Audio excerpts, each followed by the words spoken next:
सभी को मेरा सादर प्रणाम। मेरा नाम है प्रियंका। मैं पढ़ा रही हूँ आपको लाइफ साइंसेस और स्वागत करती हूँ आप सभी का हमारे यूट्यूब चैनल गुरुमंत्रा शिक्षा का ग्रंथ में। तो आज हम फिर से पढ़ेंगे आरएनए इंटरफेरेंस के बारे में। थोड़ा आपने पिछले लेक्चर में भी आरएनए इंटरफेरेंस के बारे में जाना था। अगर आपके कुछ डाउट्स आरएनए इंटरफेरेंस को लेके रह गए हैं तो आप उन डाउट्स को जो हैं वो अपने ख़त्म कर सकते हैं इस लेक्चर को देखने के बाद।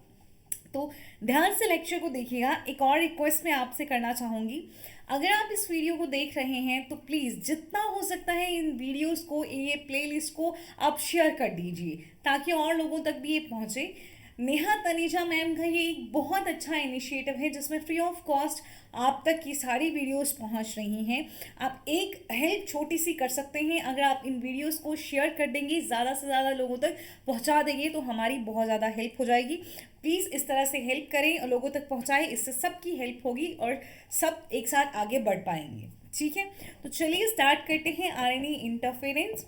तो सबसे पहले उस स्टार्ट करने से पहले, आरएनए इंटरफेरेंस स्टार्ट करने से पहले, ये आपकी स्क्रीन्स पे आपके लिए क्वेश्चन है।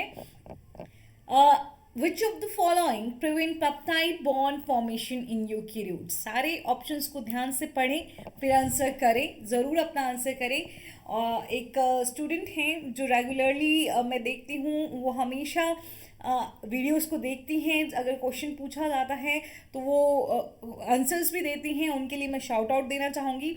आई थिंक प्रिया दर्शनी समथिंग ऐसा उनका नाम है।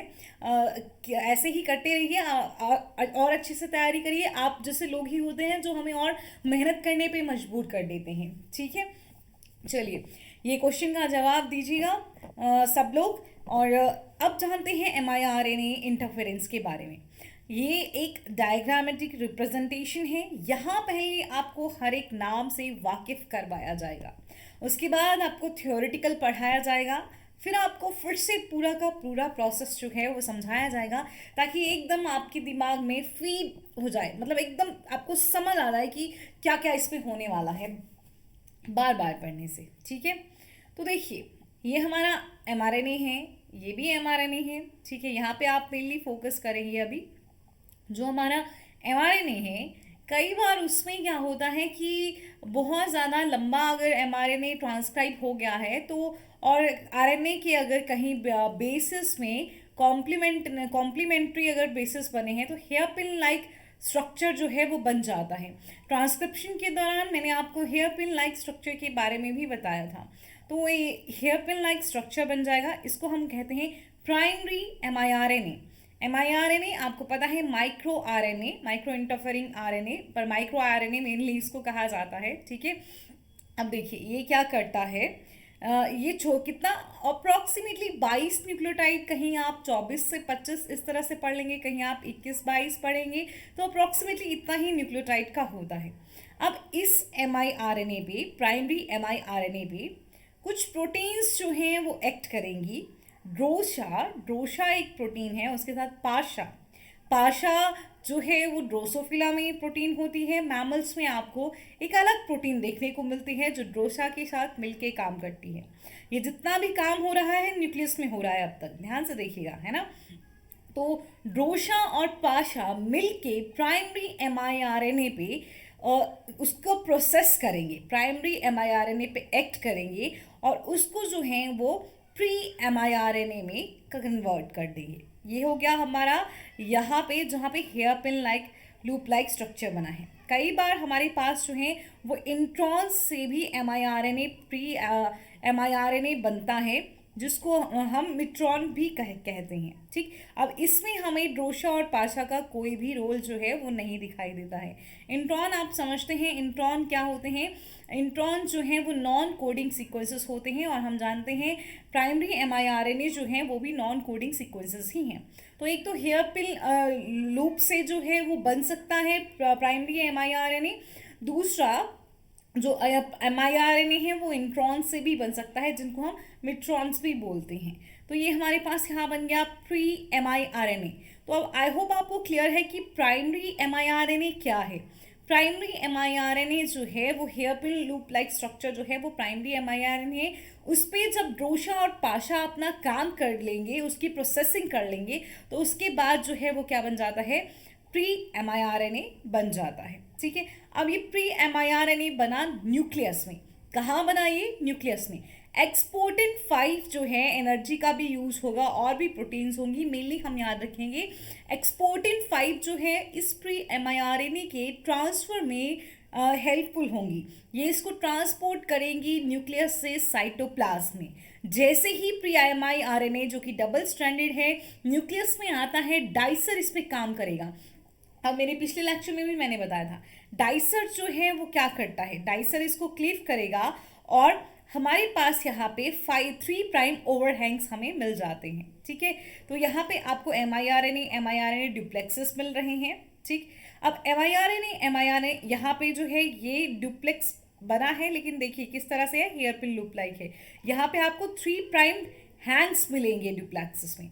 अब जो डाइसर है, डाइसर क्या करेगा, डाइसर उसके बाद रिस्क कॉम्प्लेक्स को रिक्रूट करता है, जो कि यहाँ पे आप नहीं देख पा रहे। रिस्क कॉम्प्लेक्स को रिक्रूट करता है। ठीक है, उस पर जो डाइसर है और न्यूक्लिक एसिड बाइंडिंग प्रोटीन्स के साथ मिलके जो हमारे डुप्लेक्सेस हैं, आरएनए डुप्लेक्सेस हैं, उनको risk RNA interference silencing complex पे लोड करता है। रिस्क की एक्टिवेशन के दौरान एक स्ट्रैंड जो है वो डिग्रेड हो जाता है। रिस्क तभी एक्टिवेट होता है जब एक ही स्ट्रैंड हो यहाँ पे। तो एक गाइड स्ट्रैंड कहलाता है इन दोनों स्ट्रैंड में से, और दूसरा जो है वो कहलाता है पैसेंजर स्ट्रैंड। तो पैसेंजर स्ट्रैंड जो है वो डिग्रेड हो जाएगा, लेकिन गाइड स्ट्रैंड जो हमारे पास ये है, गाइड स्ट्रैंड जो है ये mRNA है, ये रिस्क के साथ मिलके रिस्क को ले जाएगा। रिस्क में एक मेन प्रोटीन होती है आर्गोनॉट प्रोटीन, जो कि मेन काम करेगी। तो ये mRNA जो गाइड mRNA है वो रिस्क के साथ मिलके चला जाएगा एक टारगेट mRNA पे। वहाँ जो mRNA है उसकी जहाँ भी कॉम्प्लीमेंट्री बेस पेयर्स होंगे, वो गाइड mRNA टारगेट mRNA के साथ वहाँ जुड़ जाएगा, और रिस्क में जो एर्गोनॉट है फिर वो वहाँ पे टारगेट mRNA को क्लीव कर देगा, जिसकी वजह से टारगेट mRNA की जीन्स की साइलेंसिंग हो जाएगी। ये पूरा प्रोसेस जो है ये होता है RNA इंटरफेरेंस का प्रोसेस। इसी तरह से हमको क्या देखने को मिलता है, siRNA इंटरफेरेंस भी आपने पढ़ा था, लेकिन उसमें ड्रोशा एंड पाशा का जो है वो रोल नहीं हम पढ़ते हैं। इसके अलावा और हम डिटेल्स में जानते हैं, तो चलिए देखिए स्टार्ट करते हैं। mRNA मीडिएटेड इंटरफेरेंस एक माइक्रो आरएनए होता है, जिसको हम mRNA भी कहते हैं। क्या होता है, छोटा सा नॉन कोडिंग आरएनए मॉलिक्यूल होता है, जिसमें कम से कम आपको 21-22 न्यूक्लियोटाइड देखने को मिलते हैं। ये mRNA आपको प्लांट्स में, एनिमल्स में, कुछ वायरसेस में भी देखने को मिलता है।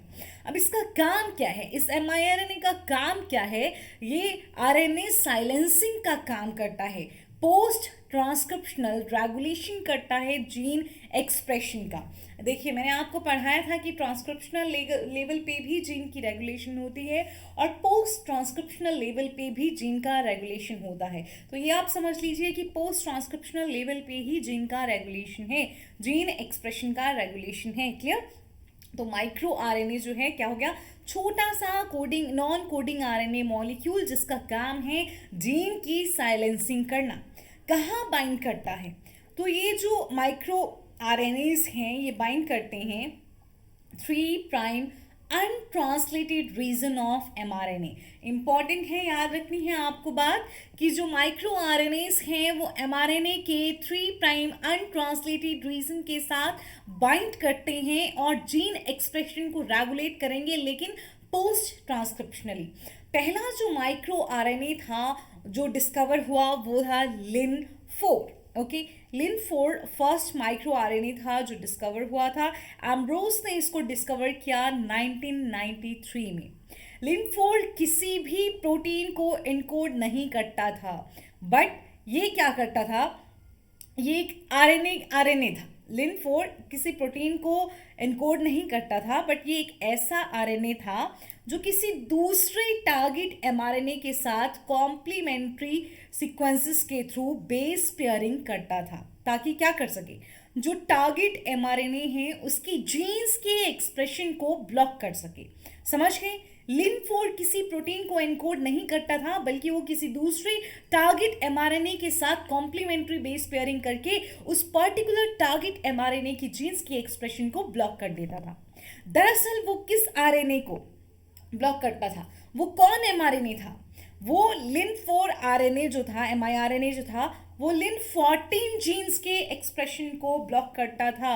वो लिन14 जीन्स की आगे जो ट्रांसक्रिप्शन और ट्रांसलेशन होनी है उसको नहीं होने देता था। ठीक है, इसका मतलब जो है वो जो लिन4 जीन्स के ट्रांसक्रिप्ट्स होते हैं वो किसके कॉम्प्लीमेंट्री होंगे? लिन14 के 3 प्राइम पे जो अनट्रांसलेटेड रीजन सीक्वेंसेस हैं उनके कॉम्प्लीमेंट्री होंगे। ये भी आपको जानना जरूरी है कि 3 प्राइम जो है वो किसको कर रहा है? अनट्रांसलेटेड रीजन को, अनट्रांसलेटेड रीजन पे बाइंड करता है और वहां से एक्सप्रेशन को रोक देता है।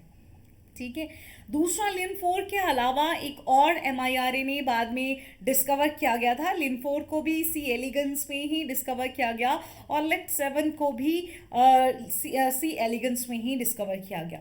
ये एमआईआरएनएस जो है ये बहुत इंपॉर्टेंट रोल प्ले करते हैं, जैसे सेल प्रोलिफ्रेशन में, सेल साइकिल में, उसका माइग्रेशन में, progression, stem cell biology, metabolism और कीमो रेजिस्टेंस, अलग अलग बहुत सारे रोल प्ले करते हैं।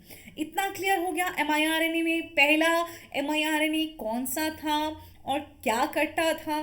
ठीक है, अब देखिए एमआईआरएनए को सिंथेसाइज करता है RNA polymerase 2 and you are well aware of it कि हमारे पास आरएनए पॉलीमरेज 1 जो है वो सारे के सारे आरआरएनए को सिंथेसाइज करता है। आरएनए पॉलीमरेज 2 जो है वो एमआरएनए भी बनाता है और एमआईआरएनए भी बनाता है।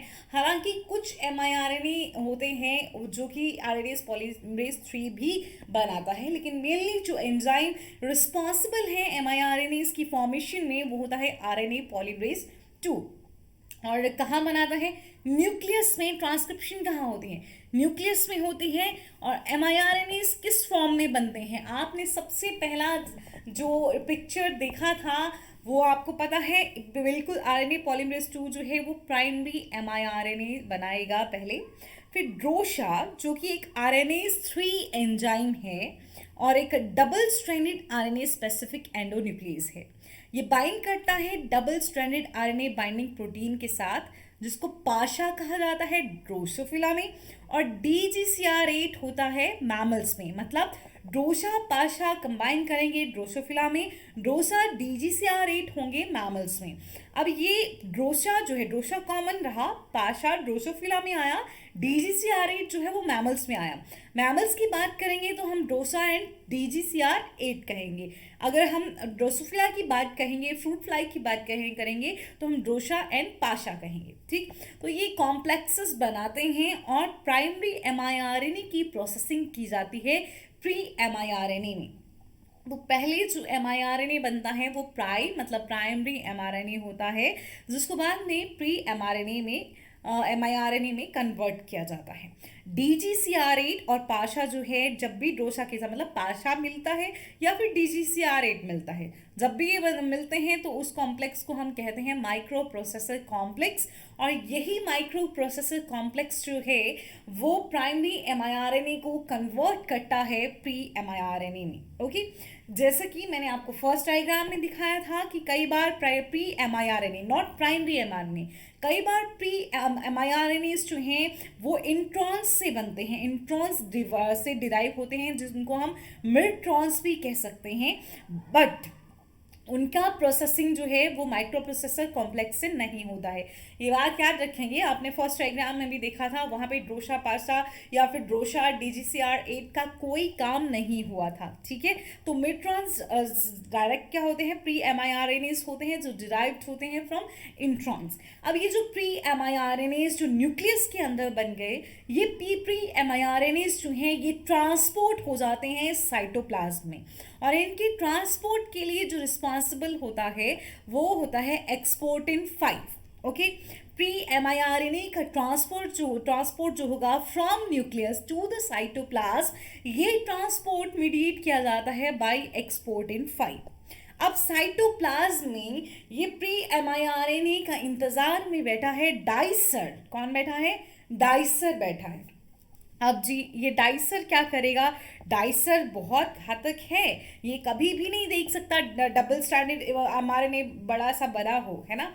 तो साइटोप्लाज्म में डाइसर जो है प्री mRNA को, जो कि आपका कैसा लूप लाइक था, हेयर पिन लूप जैसा था, वो आरएनए डुप्लेक्सेस में काट देता है, क्लीव कर देता है प्री mRNA को आरएनए डुप्लेक्सेस में, जिनमें हमें 3 प्राइम ओवरहैंग्स देखने को मिलते हैं, और उनको लोड करता है रिस्क पे, जो है आरएनए इंटरफेरेंस साइलेंसिंग कॉम्प्लेक्स।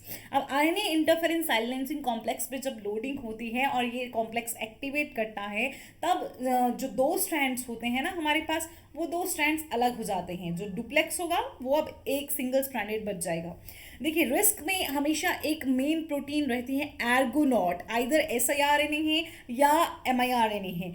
एर्गोनॉट आपको हमेशा मिलेगा, ठीक है, क्योंकि यही सबसे इम्पॉर्टेंट प्रोटीन है जो मेनली रिस्पॉन्सिबल होता है mRNA मीडिएटेड जीन साइलेंसिंग के लिए, और even siRNA mediated gene silencing के लिए। चाहे हम कोई सा भी जीन साइलेंसिंग कह देंगे, जो मेन प्रोटीन रिस्पॉन्सिबल रहेगा वो हमेशा एर्गोनॉट ही रहेगा, ठीक है। तो इतना आप समझ गए। अब ये एर्गोनॉट प्रोटीन जो है, इस पे 2 डोमेन्स होते हैं। क्या है एर्गोनॉट प्रोटीन्स के पास? 2 डोमेन्स होते हैं। siRNA में हमने पूरा डिटेल में नहीं भी भले ही पढ़ा था, यहाँ पे मैं आपको पूरा डिटेल में बता रही हूँ, ठीक। एर्गोनॉट प्रोटीन के पास 2 डोमेन्स है।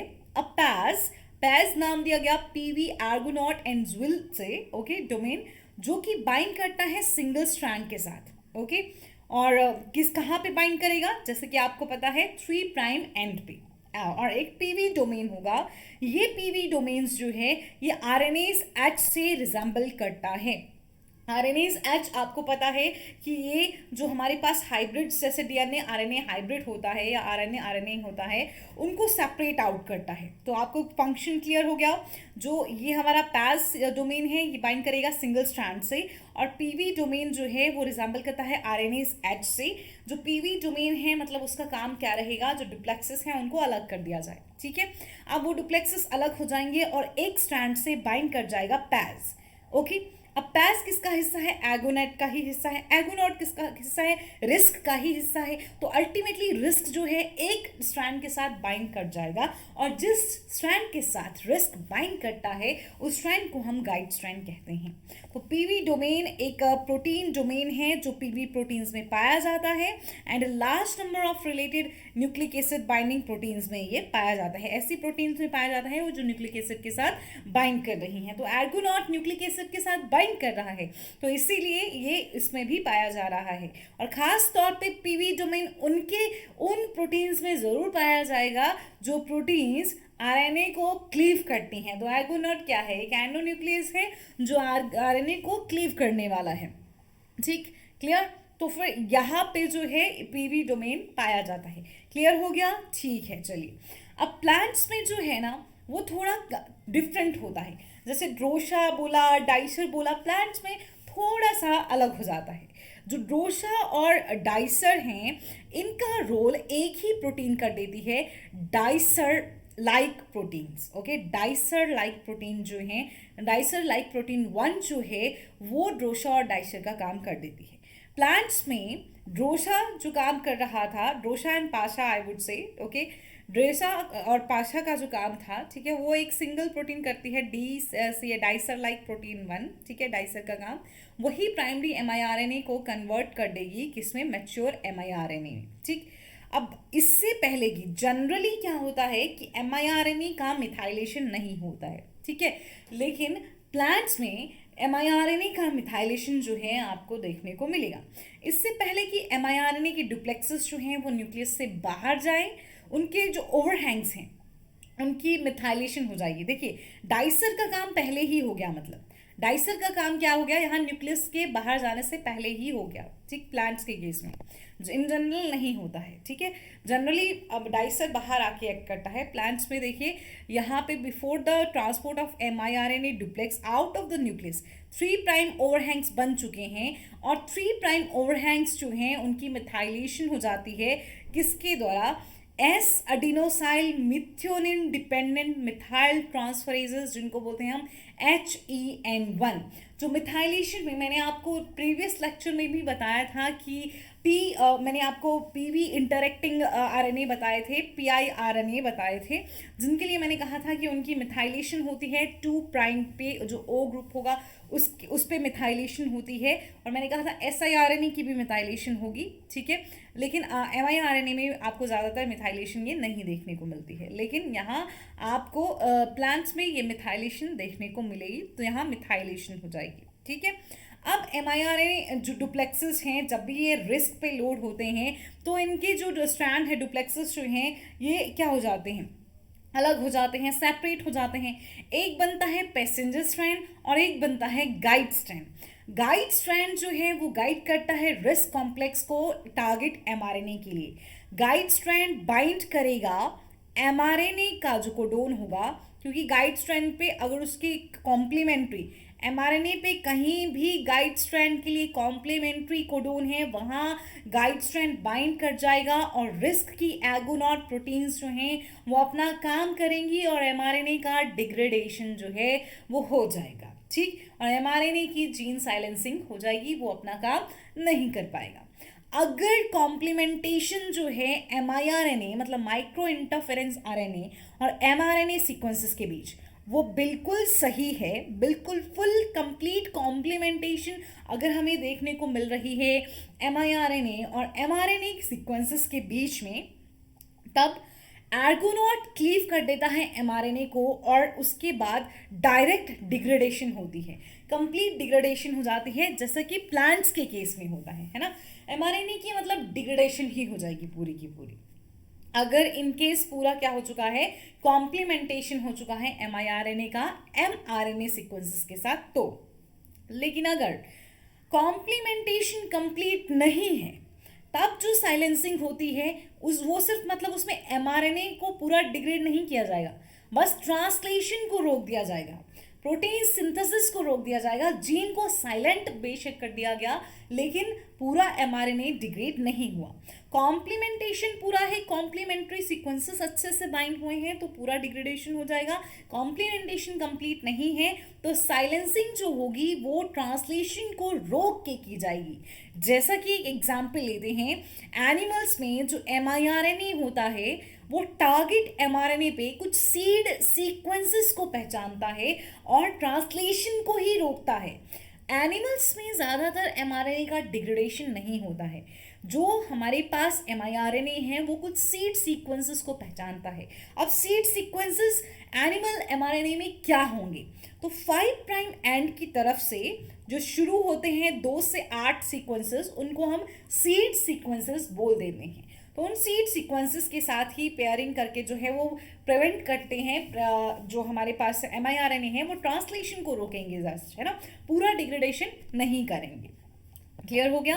अब आपको कोई कंफ्यूजन तो नहीं है? चलिए ठीक है, तो अब हम इस डायग्राम को और बेहतर तरीके से समझने की कोशिश करते हैं। ठीक है, देखिए ये है एक जीन आप जानते हैं कि ज़्यादा अगर इसमें कहीं कॉम्प्लीमेंट लंबा हो चुका है, ज़्यादा लंबा अगर mRNA है तो अगर उसका कहीं पे भी ज़्यादा कॉम्प्लीमेंट्री हमको देखने को मिलेगा, हेयर पिन लाइक स्ट्रक्चर बन जाएगा और वो अलग हो जाएगा। तो यह इसमें 20-22 न्यूक्लियोटाइड्स होंगे, प्राइमरी miRNA हम इसको कहेंगे। ड्रोशा पाशा प्रोटीन्स है ना, और मैमल्स में अलग रहती है, वो एक्ट करेंगी और इस प्राइमरी mRNA को प्रोसेस कर देंगी प्री miRNA में, और न्यूक्लियस से फिर ये प्राइमरी mRNA जो है वो बाहर निकलता है।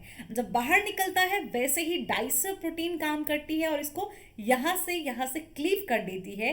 क्लीव करने के बाद जो है इसके पास 3 प्राइम ओवरहैंग्स बचते हैं। हमको ड्यूप्लेक्स देखने को मिलेगा आरएनए का। अब ये तो ड्यूप्लेक्स हम नहीं कह सकते, पेयरिंग है लेकिन ड्यूप्लेक्स नहीं है, ये एक ही है, ठीक। लेकिन यहाँ हमको क्या देखने को मिलेंगे फिर, एमआईआरएनए ड्यूप्लेक्स। अब ये ड्यूप्लेक्स जो हैं, देखिए ये ड्यूप्लेक्स जो हैं इनका क्या होगा, अब रिस्क कॉम्प्लेक्स आएगा। यहाँ पे एक जो गाइड स्ट्रैंड है, एक पैसेंजर स्ट्रैंड है, पैसेंजर स्ट्रैंड का डिग्रेडेशन हो जाएगा। गाइड स्ट्रैंड जो है, जो एमआईआरएनए, ये हमारे पास गाइड स्ट्रैंड बचता है, ये रिस्क कॉम्प्लेक्स के साथ जुड़ेगा।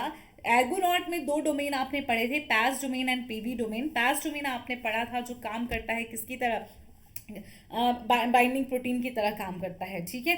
तो ये इसके साथ जुड़ जाएगा। अब इसको लेके एमआरएनए इसको गाइड करेगा एक टारगेट एमआरएनए पे, और टारगेट एमआरएनए के साथ कॉम्प्लीमेंट्री बेस पेयर्स बना के उस एमआरएनए का डिग्रेडेशन कर देगा।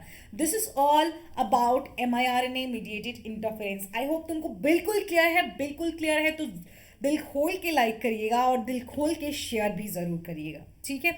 और ये आपने पढ़ा था एसआईआरएनए मीडिएटेड आरएनए इंटरफेरेंस में, जहाँ पे डाइसर जो है, ठीक है, ये generally hairpin loop like नहीं होता है, ठीक। ये होता है जनरली डबल स्ट्रैंडेड बना होता है मोस्टली।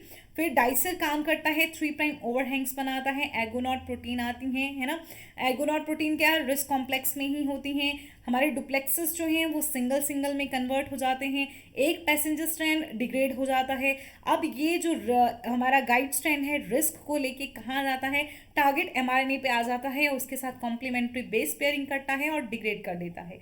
रोशा और पाशा का काम यहाँ हम नहीं पढ़ते हैं, जो कि हमने एमआईआरएनए में पढ़ा है, ठीक है। So this is all about RNA interference. I hope it is very clear to you now and आपको कोई भी कंफ्यूजन जो है नहीं है। तो जैसा कि मैंने आपसे एक रिक्वेस्ट करी है, उस बात को प्लीज़ मानते हुए जितना हो सकता है वीडियोज़ को शेयर ज़रूर करिए और चैनल को सब्सक्राइब करिए, और से भी सब्सक्राइब करवाइए। जहाँ आप दिल खोल के हमें फॉलो करना चाहते हैं वहाँ आप हमें फॉलो कर सकते हैं। तो आज के लिए बस इतना ही, अगले लेक्चर का वेट ज़रूर करिए। बॉटनी और जूलॉजी दोनों का ही जो है हम बायोकेमिस्ट्री और मॉलिक्यूलर बायोलॉजी का पोर्शन ऑलमोस्ट ख़त्म कर रहे हैं।